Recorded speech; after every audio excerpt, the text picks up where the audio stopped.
Martin Hvastija, v časih, ko sem jaz spremljala šport, velikan kot profesionalni kolesar, če rečem, eden prvih profesionalnih kolesarjev, pri nas se ne zmotim veliko, ne? Četrti, ja. Čakaj, kateri so bili trije pred tabo? Prvi je bil Vinko Polončič, Primož Čerin, Valter Bonča, eno leto pred mano, potem sem bil jaz, od Slovencov. In od takrat naprej ni bilo v kolesarstvu nikoli več isto. Poglej, kje smo danes, 2025, 2026. Ko to snemava, je 26. november. A je to za vas, ki se ukvarjate s kolesarstvom, ki spremljate to, tudi kot zdaj funkcionarji, a je to bolj mrtva sezona, ali si lahko vzamete kakšen dan dopusta več, ali ne? Ja, za kolesarje še, morda za tiste, ki so zgodaj končali sezono, ne več, morajo že delati za naprej. Za funkcionarje in vse ostale, ki smo zraven, pa nas čaka vse tisto delo, ki smo ga čez poletje odlašali, oziroma čez sezono, tako da pripravljamo programe, izobražujemo na različne profile strokovnih delavcev, skratka delamo tisto, kar nam je čez leto ostalo. Eden od, ko smo začeli z Aljažem to sezono Metinga čaja, sem jaz rekla, da bi zelo rada se pogovarjali z ljudmi tudi, ki so na nek način bivši tekmovalci ali pač v drugih vlogah danes. Zdaj, podcast Metin čaj je take sorte, da na začetku vedno vprašava, da se gost predstavi. Jaz verjamem, da Martin Hvastija zelo znano ime v Sloveniji, ampak če ti rečejo, ne vem, Martin, 30 sekund, povej, kaj je oseb, kaj rečeš? Ja, rečem, bivši kolesar, preko 20 let sem se vozil aktivno s kolesom, 9 let sem bil profesionalc, takoj potem prestopil v trenerske in selektorske vode, bil trener, športni direktor, selektor naslednjih 21 let, tako da živim pravzaprav od športa celo življenje in ukvarjam se s tem, kar mi je všeč, in na to sem na nek način ponosen.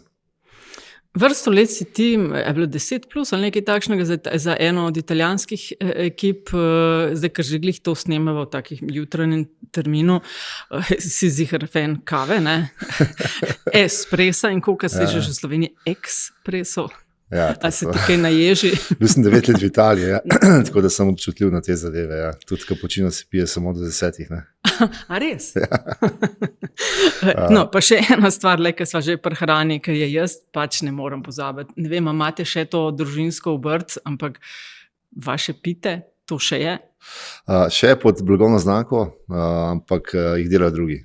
Aha, niste več vi. No, mislim, za tiste, brat je imel in je prodal.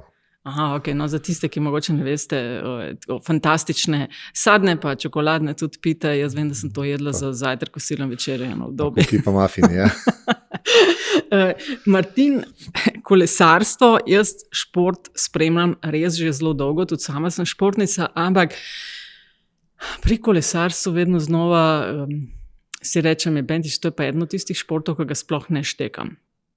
Tega kaj je individualnega, kaj je ekipnega, in to me vedno znova, ne, kolesarstvo je ekipni šport. Ok, če je ekipni šport, zakaj je pol gor, ne vem, Pogačar sam, ki zmaga Tour de France. Saj jaz vem, da imajo pol tudi ekipno podelitev in to, ampak a mi lahko pomagaš to malo bolj razumeti? Ja, kolesarstvo je pač specifičen šport. Zdaj, odkar imamo res vrhunske kolesarje, se mi zdi, da vse več ljudi tudi že več ve kot mi. Ja, no, kao selektorji so tudi že v kolesarstvu. Tako da večina ljudi, vsaj tisti, ki si želijo to spremljati, to razume. Ne. To je kombinacija individualnega in ekipnega športa. Na višjem nivoju, kot smo, bolj je ta šport seveda ekipen. Ne. Daj, če se začne 10 let star otrok voziti s kolesom, seveda ne moramo govoriti o ekipnem športu, ampak mora pač priti do cilja. Medtem ko je valjda na teh višjih nivojih je to povsem strukturiran ekipen šport z točno določenimi vlogami, funkcijami in nalogami znotraj ne samo ekipe, ampak znotraj vsake posamezne dirke, vsakega posameznega dneva. Ve se, kdo se lahko hitro pelje v klanec, kdo je dober po ravnini, kdo je dober kronometrist in kako se potem te različne vloge znotraj ekipe dopolnjujejo. Kolesarstvo je vsegajoč šport, ne? Znotraj imamo različne profile kolesarjev. To ni recimo atletika, ne, ali pa ne, plavanje, ker se znotraj istega športa ločiš potem glede na karakteristike hitrosti, mišičnih vlaken, dolžine prog in tako naprej. Tukaj so pač vsi na istem, tudi šprinterji morajo prevoziti 6 ur. Dobro, samo to je spet, veš, tako kot pri, ne vem, nogometu, en je vratar, eni so v obrambi, en na sredini, en pa na spredi, ker je, ne vem, visok, hiter, okreten, kakorkoli pa zabija. In na koncu pač, ne vem, Real Madrid dvigne pokal. Klelega pa... Tega pa pač tega pogača. In to ekipnost, edin, veš, ki jo zaznam, da mislim, med drugim, tisti denar, ki gre zmagovalcu, se razdeli na ekipo. Ponavadi, pa ni tako, kot pri tenisu, ne vem, zmaga Grand Slamu je karikiran 2,5 milijona in to dobi, ne vem, Djokovic. Ja, največji dirk se pač ne da zmagati brez ekipe. Podelitev je na koncu še vedno samo za prvega, kolesarstvo samo na največjih dirkah za prve 3 v skupnem seštevku.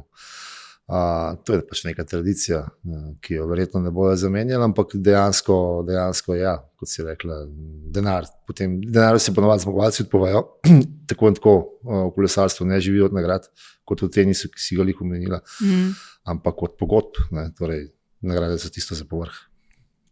Sem pa v prejšnjem odgovoru zaznala, ker si rekel, veliko je kavč komentatorjev, a to bolj zdaj zaznavaš, ko si sam strokovni komentator na nacionalni RTV, ali je pač kolesarstvo tako priljubljeno, da je tega toliko več? Ja, kolesarstvo je pač šport, ki mu ljudje sledijo, ki ga gledajo, ki ga spremljajo, hodijo na dirke, največ tistih resnih. Jih poznam, veš, kaj grejo vsako leto na Tour de France. Gre, si vzame dopust in grejo na dirke, ker je to tudi izlet v bistvu in posebna izkušnja. Ampak ja, seveda, s tem, ko pač sledijo športu, vse več vejo o športu in danes lahko tudi mnenje poveš na glas. A te podsukajo kdaj na ulici, to je bilo pa dobro, zakaj pa vedno je pol, favorizirate tega, pa to ne vem. A je tega kaj? Se zgodi, ja. Se zgodi, ni pa moteče.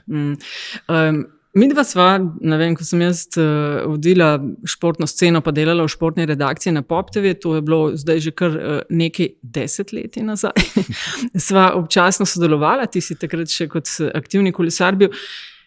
Kaj se je zgodilo od takrat do danes, da imamo serijskega zmagovalca, najbolj prestižne, največje dirke na svetu, ostalih 3 tedenskih dirk, na vrhu Slovence? A je to, ne vem, generacija, se je delal kaj vmes drugač? Ne vem, tudi sam težko odgovorim na tako vprašanje. Če bi mi takrat rekla, ali bomo kdaj zmagali Tour de France, bi seveda bil hudo skeptičen. Ampak dejstvo je, da pač vsaka generacija živi na ramenih predhodnje. Torej, če učenci ne presežejo učiteljev, ni napredka na tem nekako. Na ta način utemeljujemo to, da se je pač neko znanje nabralo. Je pa res, da potem smo imeli pa blazno srečo. Ker če se ne bi pojavil Primož Roglič v določenem momentu in potem jasno Tadej Pogačar za njim, dobro, predtem še Matej Mohorič, pa še kdo, ampak vseeno, te dva sta naredila preboj. Primož predvsem s svojimi prvimi velikimi rezultati je pokazal, da se da. In ko vidiš, da nekdo od tvojih lahko, je potem lažje tudi naslednikom. Ja, Mohorič, Tratnik, Mezgec, komu, če bi, zdaj, te, ki so ta generacija, ti si bil tip kolesarja, če rečem Tratnik sorta, se zgrešim? No, večji pa močnejši. No, ja, ampak takšen tip kolesarja, ki je nujen v ekipi, ampak ni pa... Ja, pomočnik, kronometrist, dobro sem odpeljal kakšno ravninsko etapo, v Belgiji sem se znajdel na kockah, sem bil večkrat v 10. Tako da te dirke so mi ležale, seveda na klanc, pa svojo konstitucijo nisem blestev, ampak kot sem že rekel, kolesarji so različnih profilov. Svojo konstitucijo, kaj okrog 185 si visok, to je zelo visok za kolesarje. Ja, to je kar... Se vem, da so tudi višji, so tudi višji, so po kakšni, konstituciji lahko tudi visoki, ampak mora imeti, da rečemo temu, nestrokovno tenke kosti, lahke kosti. Ja, ok. Imajo še mišično maso, ampak ja, neka idealna višina je pod to. Ja, tam okrog 65. A se danes, to bo zdaj gotovo neumno vprašanje, ampak se danes bolj gleda, je kolesar, ki se ga išče model, ki bo lahko hrib šibal dosti hiter in je tak najbolj narejen za ekipne.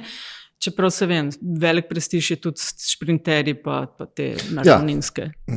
Če želi zmagovati etapne dirke, ki so večinoma pač take, ki imajo klance, potem se moraš peljati hitro v klanec. Večina jih ima tudi kronometre, teh največjih dirk, tako da pač kombinacija teh dveh, in potem jasno prideti do tja, porabiti čim manj energije prej, imeti podporo, support v slabih trenutkih, vsak ima, če govorimo o več etapnih dirkah, slabe dni, ki jih moraš nekako prekriti. Tako da cel kup elementov, ampak ja, če se ne pelješ hitro v klanec, velikih etapnih dirk ne moreš zmagovati. Danes si v vlogi direktorja reprezentanc. Zdaj, kaj vse to pomeni? Da si čist šef šefov vseh reprezentanc? Cestnih reprezentanc. Cestnih, sestavljaš to, kako je z, ne vem, ko imaš ekipo takih modelov, takih svetovnih zvezdnikov, to usklajevati? No, predvsem se ne ukvarjam s fanti direktno, zato je selektor, na nek način nadzorujejo pa usmerjam delo različnih reprezentanc, nimamo samo elit kolesarjev, imamo seveda tudi kolesarje do 23 let, ki jih potem tudi malo podrobno sledim, pa mladince, mladinki, seveda tudi vse ženske kategorije ustrezne, tako da to na nek način koordiniramo, gledamo, da je to finančno vzdržno, gledamo, da so nekje vsi programi realizirani, pokriti strani strokovnega osebe, ki niso samo selektorji, imamo mehanike, maserje.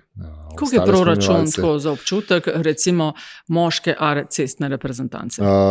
Ne moremo v številkah, je velik, glede na to, da nastopajo samo na 1 do 2 dirkah na leto, torej svetovno evropsko prvenstvo. Se spomnim, kaj je to veliko? Je to 1 milijon, 2, 5? Ne, moški ne, ker je to pač, to sta 2 prireditvi, dve dirki. Moške elite, profesionalce, kolesarska zveza lahko nastopajo za kolesarsko zvezo Slovenije oziroma za reprezentanco samo na svetovnih in evropskih prvenstvih. Že na olimpijskih igrah pridejo pod olimpijski komite.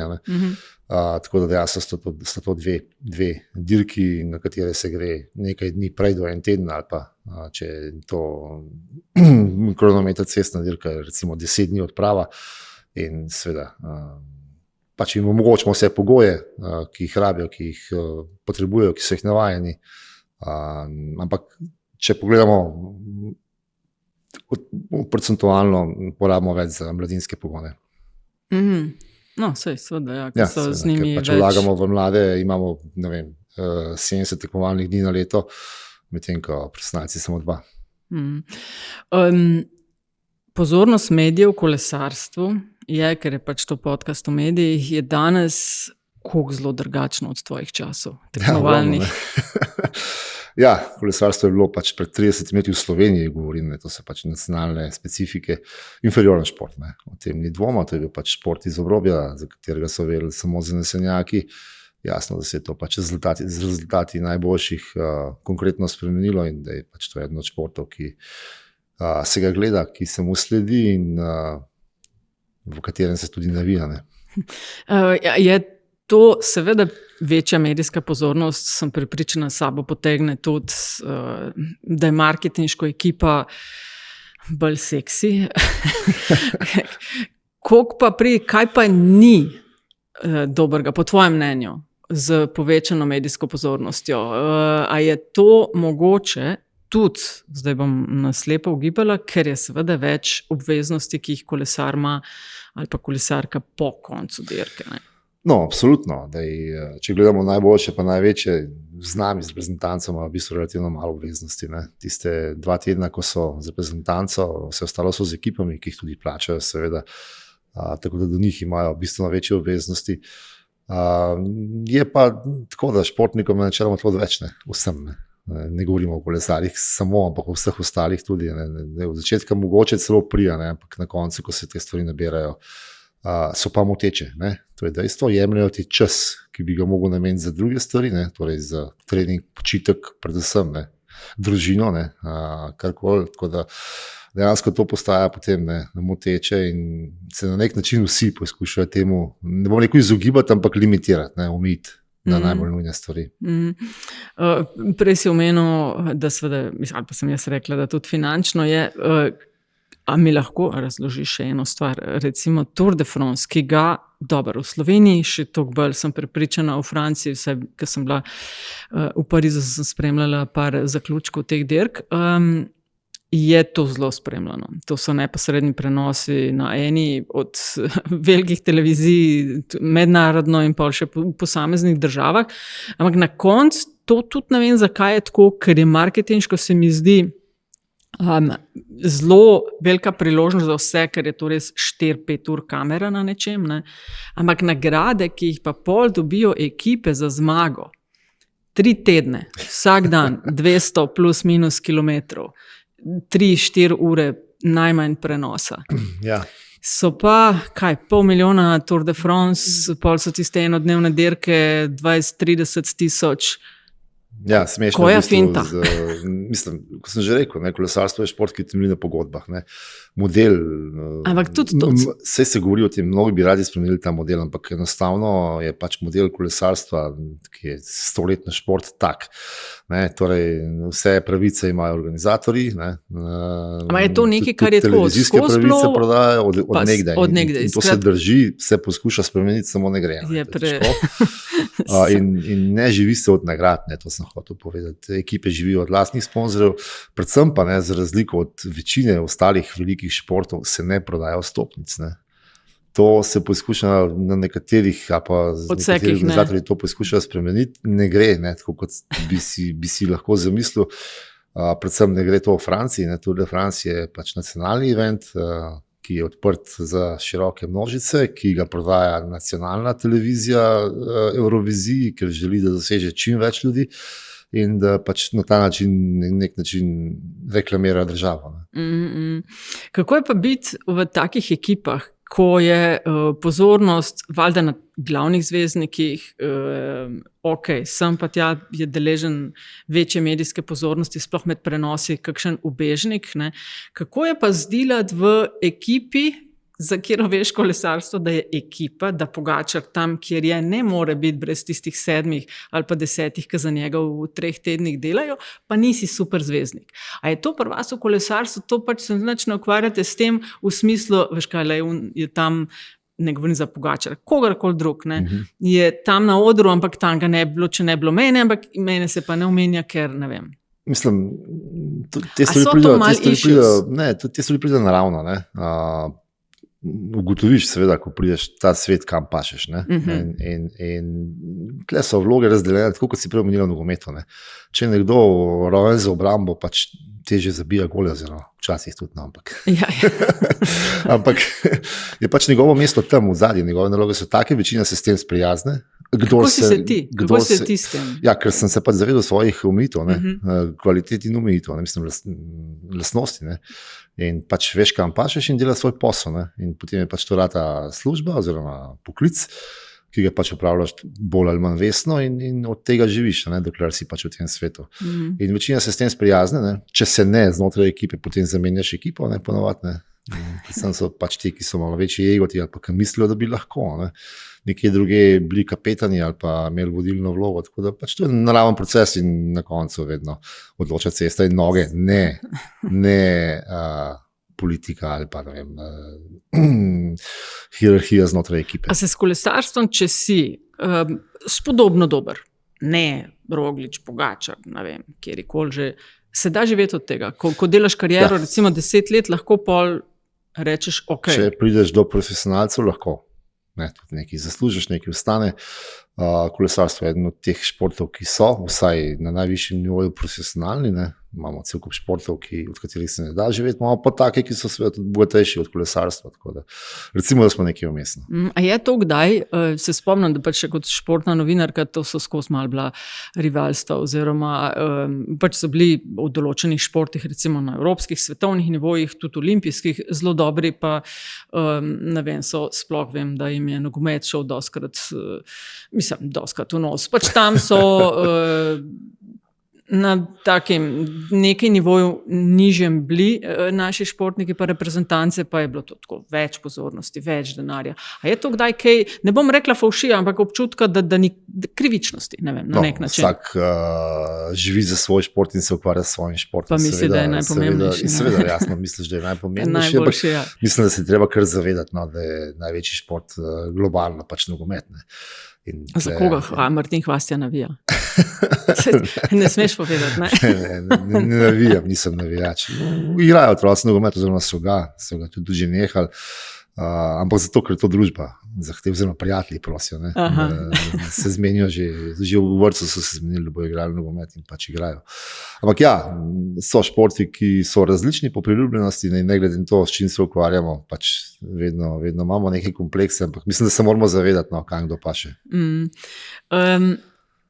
Koliko zelo se je pa samo kolesarstvo spremenilo od tistih časov, ko si ti tekmoval, pa bom tukaj potegnila vzporednico z odbojko, ki sem jo sama trenirala. Recimo danes so dovoljeni stiki z nogo, včasih to ni bilo, ne vem, serviral si lahko sam na določenem koščku, zdaj lahko po celi liniji, polje v ekipi, ne vem, libero, razlike so z menjavami, skratka, en kup stvari, ki so ki so se spravili spremenili. Tako, ja. Kaj se je v kolesarstvu spremenilo v zadnjih, ne vem, 30 letih? Začni sam, pa bom pod vprašanje. Načeloma sama pravila in osnovne taktike so enake. Jaz ne vidim tle velike razlike, je pa ogromen tehnološki napredek. Zdaj, pravila ga ne morejo zadržati. Sicer v osnovi preambula kolesarskih pravil je še vedno man over machine, to se pravi človek nad strojem. Ampak se zdi, da če smo včasih rekli, da kolona igra vloge, jo pač zdaj igra, ker so kolesa boljša in boljša. So tudi razlike med njimi. Pod vprašanje takoj. Igra v smislu, da če boš pa kupil za kolo za 40 jurjev, bo naredilo razliko. V primerjavi s tistim za 30. Profesionalci ne kupujejo kolesa, ampak jih dobijo in morajo uporabljati. Ja, seveda, sponzorji. Morajo uporabljati, ampak so razlike. Razlike so tudi merljive danes, so minimalne, ampak so. V opremi razlike velja tudi pravilo, da nič, kar profesionalci uporabljajo, ne sme biti nedostopno. Torej, vsak lahko to kupi. Vsaj načeloma, čeprav so cene jasno potem astronomske za posamezne kose. Koliko so kolesarji, kaj so? 20-30 eur stane bicikl, s katerim, ne vem. Recimo, da je 10.000 evrov dobro tekmovalno kolo. Potem so pa seveda ročno narejeni deli, 3D printani nastavki za krmila, kronometer koles, lahko tudi približne podobne vrednosti kot celo kolono. Za kronometer bi mogli čim prej tudi kakšne druge čelade. Se poskušajo omejevati, zdaj so neka nova pravila, kjer ne bi pač omejili tudi širino, višino in tako naprej, ampak ja, delajo svoje znanstveniki, vetrovniki, tehnologija, merjenje, en vat tukaj, en vat tam, zdaj so se merili v vatih, tako da dejansko je to težko ustaviti, lahko pa se na nek način umije. Pa se tudi niti ne vem, zakaj bi se ustavljalo, če gre, če niso glih električni motorčki noter, ki ti v tem pogledu pomaga, ali pa kam imaš v misli, kaj bi mogli lahko ustavljati? Mehanski doping je pač treba preprečiti in ga preprečujemo z pač preiskavami koles takšnimi in drugačnimi. Kaj je mehanski doping, da je to malo povedal? Mehanski doping je elektromotorček. Dobro, to je že res golfija. To je golfija, ja. Medtem ko, ne vem, da se ustaviti, recimo, največ napredek je na samih obročih, torej na feltnah, kot rečemo. Obroči so vse višji in višji. Sicer je vrsto let zdaj veljalo pravilo 10 cm maksimalna višina za cestne dirke, ker če je previsok obroč, potem tudi je manj vodljiv, v vetru je neobvladljiv, v vinkih se slabše vodi in zdaj letos ga bojo omejili na 6 cm. Pa pol. Se pravi, gremo navzdol, z višino obročev, potem sama oblika kolesa, okvirja, mora biti še vedno trikotna, se pravi, trikotnik z vilicami in dvojnimi zadnjimi vilicami. Tukaj je bilo cel kup eksperimentov pred tem, zaradi same aerodinamike, ampak pač potem varnost tista. Kolo, ki je narejeno izven teh standardov, se lahko polomi, kar je seveda nevarno. Tako da na nek način vse to omejuje. Širina krmila, recimo. Krmila so vse ožja in ožja zaradi manjšega prereza, čelnega prereza pri nasprotnem vetru, oziroma pri aerodinamiki. Ožje kot je krmilo, manjša je vodljivost, obvladovanje kolesa. tudi širina krmila se zdaj umijo na 40 cm minimalno. Ne. Tako da neki poizkusi regulacije so, no, ampak v teh malenkostih bojo pa še vedno napredki. Omeniš, da je pač tam nekje rang 10+ zelo dobro tekmovalno kolo, pa ti napredki v sami, ne vem, materiali, kolesa, dinamika. A bi to tudi, recimo, jaz, ki nisem kolesarka na dnevni ravni, pa bi rekla, ajde, zdaj grem s tem biciklom, s katerim sem danes po tej poti, pa naslednji dan s tem biciklom, bi prišlo, da bi jaz kot amaterka lahko že videla takoj razliko? Lagal bi, če bi rekel, da ne. Okay, je pa res, da razlike so nastajajo pri večjih hitrostih. To, o čemer govorimo, se pogovarjamo o hitrosti 50 na uro plus, ne? A pa ne vem, 45 na uro, ker se začnejo te aerodinamični učinki eksponentno stopnjevati. Pri manjših hitrostih ni velike razlike. Zato zanimivo, tudi pri vožnji v klanec, ker je seveda teža pomembnejša od aerodinamike, ni velikih razlik. Večje so pač po ravnini, ker so hitrosti večje. Je pa teža koles tudi omenjena. Teža je že vrsto let, še z mojih časov 6,8 kg. Pod to težo ne smejo iti kolesa, pa bi šla lahko. Imamo kolesa, ki na tekmovanjih izven okrilja kolesarske zveze recimo dosegajo 4 kg. Kompletno kolo. Tako da je potem seveda koeficient varnosti toliko manjši, tanjši okviri, manjše zavore, slabši material, mislim, lažji, slabši, pač neke ovinke krajšaš. Tako da, mislim, napredek je. Hitreje se pelješ z novim kolesom kot pa starim. Se spomnim, pač eden od športov, ki ga dost spremljam, pa igram, je tenis, pa spomnim se ene tekme, mogoče se boš tudi v Wimbledonu, ki je bil Živojinović z McEnroyem. Se spomniš, ki je pač McEnroy bil znan po tem in tista tekma je bila tudi takšna, ki se je kar veliko prepiral s sodniki. In Živojinović je takrat vmes med pauzo lepo si odvil en sendvič. Malo pojedel, Malo pojedel. No, zdaj pa, ko govoriva o teh napredkih, kaj si ti kot tekmovalec jedel in koliko je to tudi prehrana danes? Ogromno. O tem je veliko danes govora in znanega. Na nek način se spet vrača isto, kot je bilo pred 20 leti, torej prevladujoča absorpcija ogljikovih hidratov v telesu, to je tisto, kar ti daje energijo. Vmes so bile druge teorije, ki pa se niso ravno obnesle. Na nek način smo že včasih jedli veliko, samo danes se te zadeve merijo. Se pravi, ogljikovi hidrati, enostavni sladkorji, vse, kar pride čim hitreje v metabolizem in v kri in v telo. Danes je dokazano, da telo lahko konzumira 120 gramov sladkorja, malo drugačne oblike kot namizni sladkor, ampak zelo podobne kombinacije fruktoze in glukoze v eni uri. Včasih to je 120 gramov, to je kar zajetna količina, včasih smo mislili, da je tega mogoče 50-60 gramov. Tako da danes grejo bolj na te enostavna goriva, ki so hitrejša in manj obremenjujoče za telo. Pa na človeka natančno, koliko kdo rabi, glede na konstitucijo. Zmerjen, zvagan, stehtano.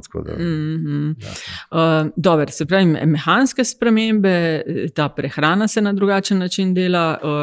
Kaj pa, ker je to pač vse povsod umetna inteligenca in kolesarstvo? A to prodira noter, se dela na teh stvarih? Kaj se dela? Zanimivo vprašanje. Ne vem, še vedno na nek način verjetno pomaga. Predvsem mislim, da športnim direktorjem ali pa nekim analitikom, ki delajo analize, še vedno postaja bistvo kvalitetnega športnega direktorja, da kolesarjem, ki pridejo na dirko, že pripravljeni, pove, kaj se bo na dirki zgodilo. Zdaj mu lahko, kje bo odločilni moment, kje bomo napadli, kje bomo sledili, kje bomo čakali. To je bistvo tega tekmovalnega načrta. Ne vem, nisem še poskusil, če bi mi kdo to povedal. Okay. A pa je kolesarstvo danes mogoče že zaradi vsega tega, kar si zdaj povedal, bolj industrija, kot je bilo v tvojem času? Ja, seveda.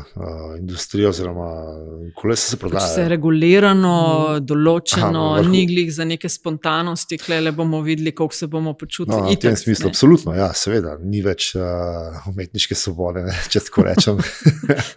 Mislim, kaj je umetniška svoboda v kolesarstvu? Umetniška svoboda je to, da zjutraj ostaneš kot profesionalc, ker imaš cel dan časa na razpolago, pogledaš v nebo in se odločiš, v katero smer boš šel na trening.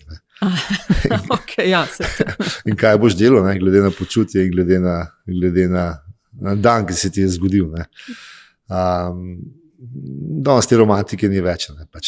Vsi imajo neke tekmovalne trening plane, neke načrte, poročati morajo o tem, kaj delajo s svojim trenerjem, nadrejenim, da se vse merjeno in izmerjeno. Tako da se mi zdi, da ta romantika izgina, čeprav verjamem, da še vedno kakšen dan na teden si moraš vzeti tudi svobode, kot tekmovalec, kot športnik. In po drugi strani, potem iz teh številk ven, tudi trenerji in športni direktorji dobijo informacije, koliko si treniral, česa si sposoben, v kakšnem stanju forme si, na katero dirko boš šel, kakšno vlogo boš dobil in tako naprej. Veliko ljudi, seveda tudi pri kolesarstvu, kot pri vseh športih, vidi tisto, kar je ponavadi na naslovkah, ne vem, drame, kakšna nesoglasja v ekipah, velike zmage, padci. Teh se mi zdi, da je tega, verjetno tudi za voljo teh napredkov, hitrosti je vsaj videti več, ne vem, ali pa sem jaz bolj pozorna, jih je več. Ja, seveda, absolutno. No, in kaj pa po tvojem? Zdaj pač mediji so tudi en biznis, ki se prodaja žal prevečkrat tudi na klike, na gledano zbranost in tako dalje. Kaj pa po tvojem mediji prepogosto izpuščajo? Pa se tebi zdi mogoče zelo zanimivo, ampak se redko znajde. Ti si res v malo posebne vloge, ker RTV zelo konkretno spremlja kolesarstvo in vem, da se veliko pokrije, ampak ni povsod tako. To je res težko vprašanje. Sem mislil, kaj je tisto, kar je najbolj izpostavljeno. Duele si pozabila, te velike rivalstva. To je vedno v vseh športih. Se najbolj izpostavlja ta rivalstva. Kar je pa najmanj, je pa verjetno ravno to, o čemer smo že poskušali govoriti, koliko dela je za tem. Se pravi, koliko treninga, koliko ur, priprav, koliko let dela, da napreduješ do nekega nivoja. Mislim, tudi mene, ki še pokliče prijatelj, pa reče, sem šel prejšnji teden na morje, merit boli že 3 dni, ne moram več. Seveda, tudi mene bi danes, če grem na morje, ker nisem redno na kolesu. Ampak za tem pač stoji desetletja dela. Dobro, pustimo fenomen Primoža Rogliča, ki je prej počel nek drug šport. Ja, to je res neverjetno. Na srečo najdu ta pravga. On rabi spomenik v centru nekje več njih. Vsi ostali pa trenirajo od malih nog, rastejo s tem, napredujejo fizično in taktičnem smislu in še potem pridejo rezultati. Na vrhunskem nivoju. Ta del, da je tisti en let prej, da je pol vidno, da je na turu tam, kjer je, ali pa na teh spomenikih. Koliko je, imamo, zdaj, me boš seveda popravil, 3 te največje 3 tedenske dirke, pol so, a je druga kategorija, ne v smislu, da je drugorazredno, ampak a so pol tam tedenske že, ali bolj te enodnevne klasike, tudi to, kar si to je stvar percepcije. Aha, ni pri vas kolesarjih, to je prvi rang, drugi, tretji. Ampak spet, jaz, ker sem bil pač specialist za belgijske klasike, meni se zdijo pač klasike največ v kolesarskem športu, Paris Roubaix, Liège-Bastogne, Liège-Flandrija. Lombardije nisem malo, ker je preveč klanca. Ampak to je stvar, bom rekel, tudi tako, v različnih državah, pa teh kolesarskih, v narekovajih nacijah, različno spremljajo te zadeve.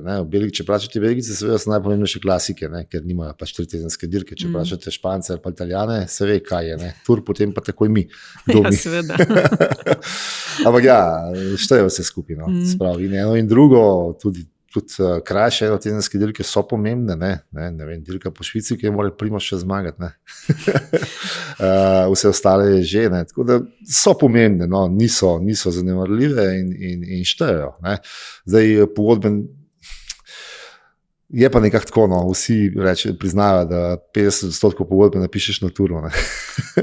Okay. Da, tur je za tiste, ki tam nastopijo, ostali pač lovijo potem ostale možnosti. Lej, ko sva že tudi pri medijih, pa si omenil, da seveda, in to niso v kolesarstvu nobena izjema, da te medijske obveznosti, ki sledijo naporni dirki in tako, pač so nekaj, kar vzamejo kot nujno zlo, se seveda zavedaš, da pomaga pri raznih stvarih, ampak hkrati jemlje energijo. Kaj so bila pa vprašanja, ki so recimo tepšla kot takrat aktivnemu tekmovalcu, malo da si zavil z očmi, lahko nekaj drugega. Ja. No, v mojih časih kolesarstvo ni bilo toliko sledeč. Dobro, vsem si bil pred mikrofonom. Kakšni so občutki? Prvo leto nisem imel še mobilnega telefona, zato me je eden od novinarjev klical v hotel. Se pravi, on je pridobil številke hotelov, v katerih smo spali v Vuelti, na prvi Vuelti, na kateri sem nastopil v svoji prvi sezoni, in me je vprašal, ali je bilo še kaj tazga. Ja, veš kaj, vedno imaš malo tako razmišljaš, zihar je še kaj bilo, ampak seveda tvoja glava kot glava tekmovalca ni naštela v tej smeri. Moram še kaj vedeti, kaj sem vas pozabila vprašati. Okay, ampak ni pa, da je kaj, ne vem, vaši občutki po zmagi. Ja, to so standardna vprašanja, pač poskušamo. Pa poskušajo izogniti vsak na svoj način.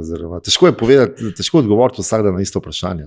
Ne govorim zdaj o Primožu, pa o Tadeju, ampak smo imeli tudi pred tem vrhunske kolesarje. Ja. Simon Špilak, recimo, on se je načrtno izogibal, včasih tudi malo zabrenzal, da ni rabo odgovarjati medijem. Ampak je bil vrhunski kolesar. On je zmagal dirko po Švici, recimo, ko smo bili pri teh debatah. To ne enkrat. Ampak ja.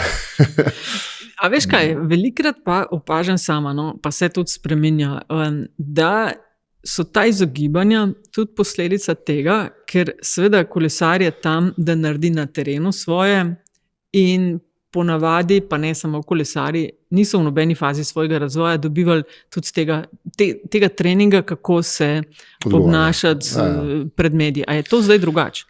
Na nek način poskušamo tudi na kolesarski zvezi in teh izobraževanjih jim nekaj dati. Olimpijski komitej to dela v tej smeri, vedno imajo tudi ta del zraven, tisti, ki seveda pridejo na olimpijske igre. Ampak ja, gre za to, kaj nosiš s sabo, se pravi, gre za neko, odkje izhajaš, kakšen si po naravi, tudi jasno, kakšno izobrazbo imaš za sabo, koliko si nastopal, ne vem, že v šoli. Ni lahko nastopati prvič nekje, kjer pač dosežeš uspeh in moraš nekaj povedati. Ja, pa da znaš artikulirati, ne vem, kaj se je dogajalo na dirki tekmi, to povedati, pa da je hkrati pol zanimiv in da znaš tudi zdelati s tem, kar se ponavljajočimi vprašanji, ker seveda vsaka televizija, mislim, tam je 10 medijev, nekih 5-6 vprašanj je enih in istih. Vsak bi rad pa kaj novega. Vsak bi pa rad te ekskluzivno imel, seveda. Govorila sva, mimo te teme seveda ne morva, o spremembe v kolesarstvu skozi leta. Ena črna pika, ki pa se kolesarstva je držala, verjetno še vedno je doping v kolesarstvu. Zdaj, poslušala sem več pogovorov na to temo, tudi Matej Mohorič, ki je blazno artikuliran in odličen, ko gre za, ne vem, dajanje intervjujev, je zelo lepo tudi razložil, kako je danes drugače zaradi vseh teh napredkov, ki si jih ti omenil, tudi same prehrane in da tega ni več tega. Ja, ne zaznavamo ga več. Dobro, saj tudi Armstronga se ni zaznaval. Problem dopinga je ta, da ni samo v kolesarstvu, ampak je v vseh športih. Ponovadi je tako, da tam, kjer ga iščeš, ga tudi najdeš. In zanimivo, v zelo podobnih odstotkih. Analitičnih najdb, recimo, če pač narediš toliko in toliko, dobiš vedno nek podoben odstotek pozitivnih testov, takšnih ali drugačnih, na različne substance, seveda. Ampak vedno je nek odstotek tistih, ki pač poskušajo iskati bližnjice.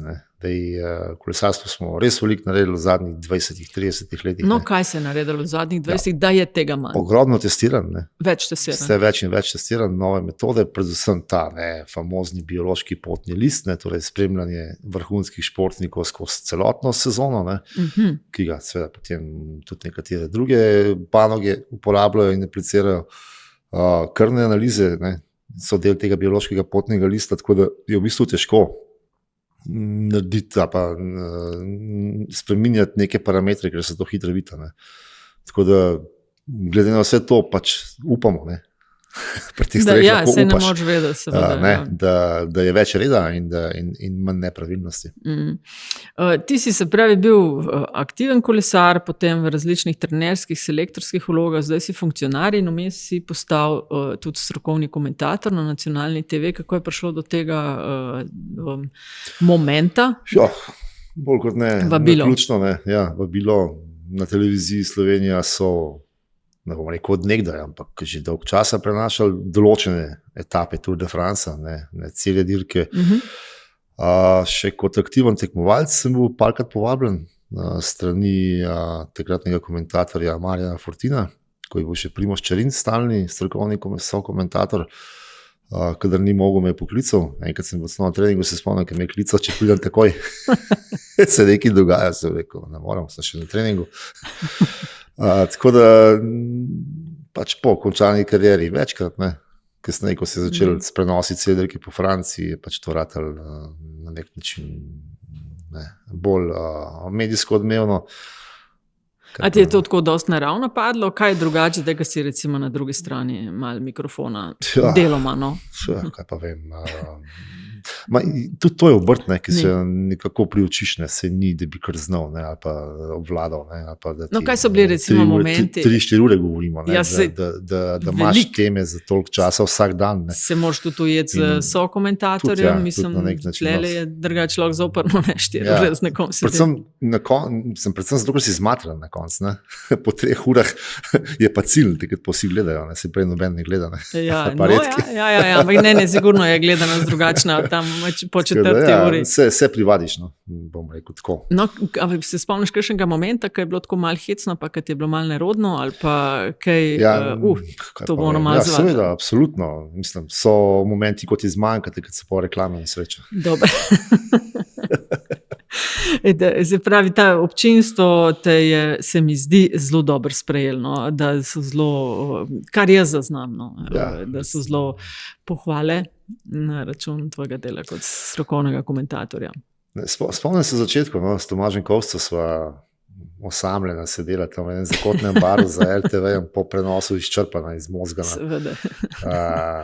In je rekel, Tomaž, tako, če imaš tretjino pozitivnih komentarjev, je to že zelo dobro. Je to fin.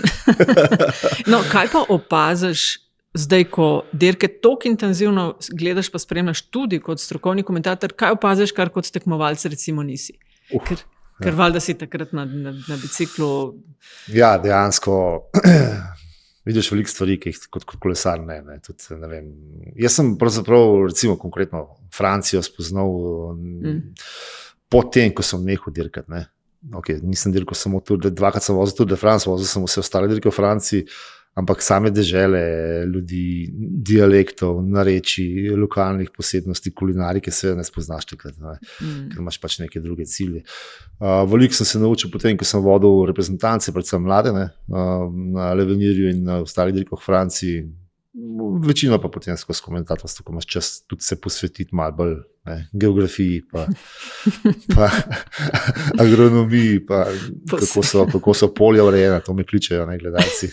A res? Ja, da gledajo, seveda. Dirko po Franciji, ki je res tako urejena. Je pa tudi res, so brazde čisto naravnost na njivah. Da se od zgoraj te stvari drugače vidijo, kot če si. Iz kolesa se ne. Ne, iz kolesa itak ne, ampak ponavadi je ta ptičja perspektiva malo tudi polepša kakšne stvari. To je prednost kolesarstva, da pokažeš kaj okrog, sej ne moreš 5 ur kazati kolesarstva. Ja, in je malo tudi taka popotovanje, ki ga vzameš. Nisem tekma, tako da to je tudi meni zelo všeč pri kolesarstvu.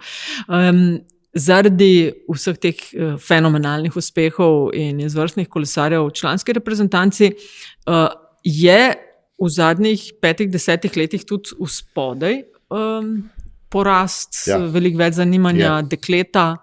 Je, seveda. Ja, tako, kot si rekla, predvsem na ženski strani, kolesarstvo je pač tradicionalno bil moški šport, vsaj v mojih časih, vse več in več je punc, ni pa še toliko množičen, kot je zanimanje pri fantih. Ampak porast v mlajših kategorijah je velik, vsaj recimo 2x toliko imamo dečkov kot pred recimo 10 leti. Čeprav kolesarstvo, tekmovalno kolesarstvo v Sloveniji pač nikoli ni bilo res množičen šport. Prispodoba, ki sem je dal že pred 10 leti kolegu, nizozemskemu selektorju, reprezentancu 23 let, sem že večkrat prodal, ampak je vseeno dobra.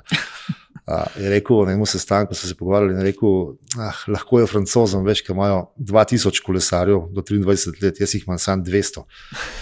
Sem rekel, jaz jih imam 24, pa 30 so nehali do zdaj. Tako da tekmovalno kolesarstvo ne more biti v Sloveniji v enakih številkah, kot je v večjih državah. Kaj delajo tam narobe, da nimajo takih, oziroma kaj delamo mi prav? Mi smo imeli srečo. Sreča. Ja, ampak sreča imajo pogumni. Ja. Se pravi, tisti, ki imajo znanje in ki imajo nek temelj, na katerega pade seme, in potem pač se razvije. Če imaš vmes talenta, ki ga ne znaš najti, pa odkriti, ga nimaš. Kaj pa drugi šport od Martina Hvastija danes? Kako pogosto še sedeš na biciklu? Je to na tedenski ravni? To, da imam 3 otroke, vsi se vozijo s kolesom, se zmeri z najmanjšim. Tako da zdaj ta najmanjši ima 10 let, tako da tega še držim. Ta večjih 2 ne več.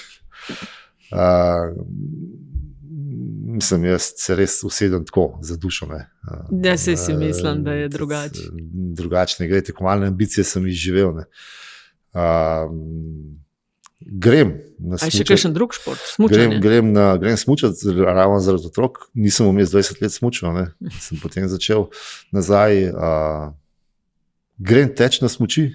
Sam ni več snega, da moraš iskati. To je eden od športov mojega očeta tudi. Kolesarstvo pa biatlon, tako da to tradicijo imamo v družini, ampak žal pač je to rad šport vozačev. Mislim, nekaj se moraš pelati. Ja, pa govoriva o teku, ki rabi glih 10 cm malo poteptanga, da lahko pa še te... Včasih je bilo v okolici Ljubljane tega neomejeno, danes pač praktično ne moreš več doma tega početi. Drugače pa pač živim v okolici Ljubljane, v slikovitem Pohorajskem hribovju, hodim. Pohodništvo. Martin, preden bom vprašala zadnje vprašanje, ki je, da gost z nami deli eno zanimivost. Še to zdaj Martinovo je šlo mimo. Zdaj, pred nami so te praznično, zdaj te črni petki in podobno, ampak božično, novoletno rajanje, dopustovanje, a je to nekaj, kar koliko resno jemlješ te stvari? Med kariero ne. Tudi ime imam neopravičeno Martin. Ni iz teh. Saj zjemo kakšnega šampanca, najprej samo ob zmagah, zdaj še kdaj, tudi ob kakšni drugi priložnosti, ampak pač praznike. Ne bo šel po šopingu, ne boš si zdaj dal. Temu se izogibam, mislim, na nek način probamo te dolžnosti upraviti prej ali pa. Imam svojo družino, tako da prazniki so tisti, ki jih moramo spoštovati, tako da pač, ker si moramo vzeti čas. To je pa to. To je pa to. Ja, greva pa na zadnje vprašanje. Če je prvo vsem gostom enako, da se malo predstavijo, je zadnje tak isto. In sicer, da z nami delijo eno zanimivost, ki pa je lahko karkoli povezano s tabo, s tvojo kariero, zelo različne stvari nam povejo. Izvoli. Kakšnih osebnih stvari seveda ne bom delil, ampak recimo to, da sem faliran študent novinarstva. A res? Sem imel tehnično osebno izobrazbo, ker sem hotel biti pač nekje. Potem sem se odločil za novinarstvo, prišel do vajenca v zunanji redakciji Dela, bil sem nekaj časa pri Alji Žerdinu na Mladini, pol pa pač se usmeril v šport. Mogoče to, ali pa recimo tudi ta je dobra, da sem imel leta 87 mountain bike, gorsko kolo. Gotovo eno prvih v Ljubljani, če eno prvih v Sloveniji, tako da če danes se z zagriznimi mountain bikerji kregamo, kdo je bil prvi, ampak zdaj vemo, Martin Hvastija. Nisem bil prvi, bil sem med prvimi. Ja, kolega novinar, hvala lepa za pogovor, pa tako bomo rekla, nekaj glih v tem času. Gre epizoda ven, tudi vse najboljše, Martin Hvastija. Hvala.